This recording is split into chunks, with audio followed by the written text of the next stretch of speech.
Welcome back. Our next guest is an award winning author, a teacher, and an MWBE state certified business owner. She joins us to speak about how she has created a multidimensional business through a 40-year passion for writing. She'll also highlight her latest works and so much more. So please welcome to the show, Athena Dent-Alleyne. Athena, thank you so much for joining me.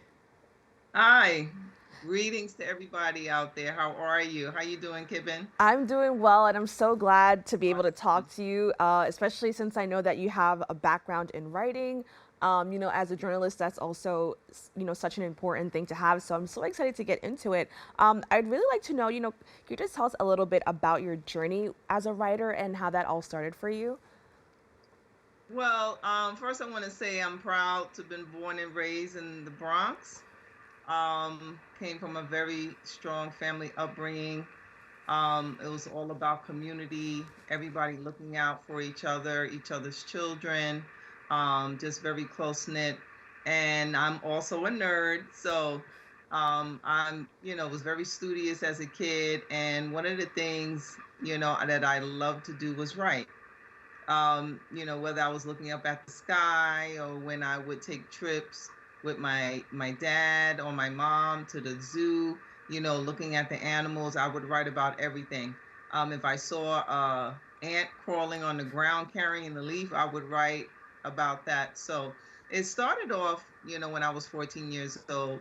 I started writing poetry, and it developed into screenwriting as I got older. A very dear friend of mine gave me a book called The Screenwriter's Bible by David Trottier, and it just opened up my world to just this creativity of being able to just take a character and broaden it, give it a place, give it personality, and then also give it other characters to develop just such a wonderful story. So um, I wake up with creativity and I go to sleep creativity on my mind all day, every day.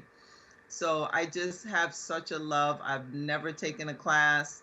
Oh, I wow. consider myself self-taught. Yes. Wow, that's amazing. And I love to hear that because it shows that so many other people can do it themselves as well. So I'm really glad that you were able to share that with us. Now, Yes. since then you've become so successful and, done so many things. Can you talk a little bit more about Unlimited Artists? Where did the name come from and how has it evolved into a multidimensional New York State MWBE certified business? So I initially started writing screenplays after I evolved from poetry. And then I started shopping around one of my screenplays, which was called Silk. And I was able to, have two people read it, one off Broadway, another person who does Broadway work, and they both said the same thing: turn it into a book. And that's exactly what I did. I tried for 2 years to get an agent. I actually have an envelope full of 60 rejection letters. And but then it was my husband who encouraged me. He said, listen, you're smart, you're resourceful, and you're a people person. You can do it yourself. So that's exactly what I did. I relocated to Yonkers and went to the library where I knew everybody. And that's where I got my start doing self publishing. And Silk, which is actually one of my best-selling novels, is based on literary fiction. It's about intergenerational women who are friends, but each woman goes through her own personal life journey. But then I also decided that I wanted to help other people express themselves. We all express ourselves creatively, whether it's through dance, through song. But I was meeting a lot of people who were writing, but they either had writer's block or they were discouraged by other people. They started something and they never finished it. So then that's when I extended my business into professional literary services.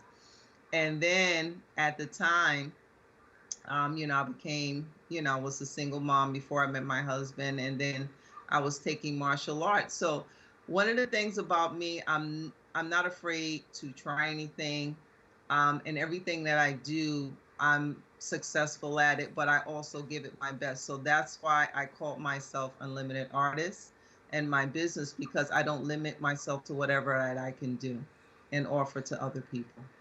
Now, how has this journey, especially with writing, been a therapeutic outlet for you? And what is the message or goal that you have for each piece of work that you write? Well, what did I wanted to say about writing? Writing can be a source of healing for people. I came out of an abusive marriage with two toddlers. My youngest son is on the autism spectrum. I think he is high functioning. They're both young men now. But for me, when you've been hurt, when you've gone through pain, there's various ways um, that you can kind of go. You can go to the left, which is, go through self destructive behavior, or you can go to the right, which is find a healthy way of healing. So, writing was my way of healing. But what I also did was that by incorporating that into my business, I wanted to help make other people heal and also educate and inspire others. So, what I did, I write various genres: poetry, children, young adult education, and literary fiction. And each of my books has morals that you get from the book about faith, about courage, about accepting each other's differences. And what I do with each of my books, so for example, with my young adult education book, Francesca's Journey, that is about a little girl who goes through foster care. And I use that book based on my personal experience working for ACS as a child welfare specialist. And I have been successful in implementing that book into 3 after school youth programs: the YWCA of Yonkers, the YMCA of Yonkers, and Sister to Sister International. And I'm actually just very proud that the youths that read my book, they actually love the book, they like the book. And what it also does, it helps with social development, literacy, and just really having children understand that being a foster child doesn't mean that they were alien, that they're people just like you. Now, can you quickly just let us know what are some tips that you would share with somebody who is maybe in the beginning of their writing journey and kind of wants to follow the path similar to what you did? One of the things that I've pretty much explained to most people that I've met is do what you feel that you want to do. Don't listen to everybody. People are very critical. People can defeat your spirit. Follow whatever it is that you're trying to convey and express. Start off small because you have to take baby steps when you write. You're not going to get everything right all at once. It takes time. You can start off with a legal pad. That's exactly what I did. I didn't have a computer. I finished college on a Smith Corona typewriter while all of my other classmates had computers. So I tell people, believe in yourself. That's number one. Number two, focus on whatever it is that you're trying to do. Three, take your time, be patient. Don't put so much pressure on yourself because when you're writing, it's just like dancing, it's just like singing. You have to take it one step at a time and build and elevate.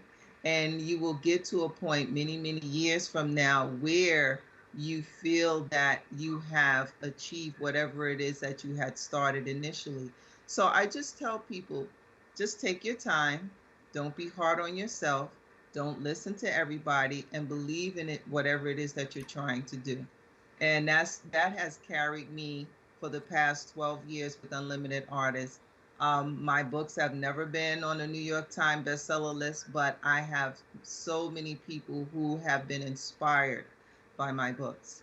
Now, where can people go to learn more information about you, your upcoming work, and everything that you're doing? Absolutely.